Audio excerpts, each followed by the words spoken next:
4বার আমাকে নির্বাচিত করেছেন, 3বার আমি মন্ত্রী হয়েছি।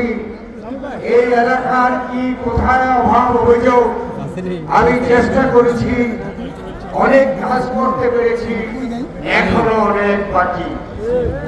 অত্যন্ত দুঃখজনক, গত 14 বছর 16 বছর কোন এখানে নতুন কোনো কাজ করা হয় নাই,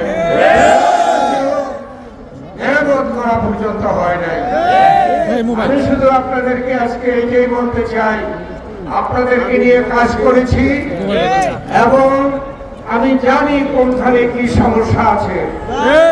যদি আপনারা আগামী নির্বাচনে ধানের শীষে আমাকে ভোট দিয়ে নির্বাচিত করেন, তাহলে আমি আপনাদেরকে এতটুকু বলতে পারি, আমি অনেক সমস্যা জানি, আপনাদেরকে সঙ্গে নিয়ে সেই সকল সমস্যার সমাধান ইনশাআল্লাহ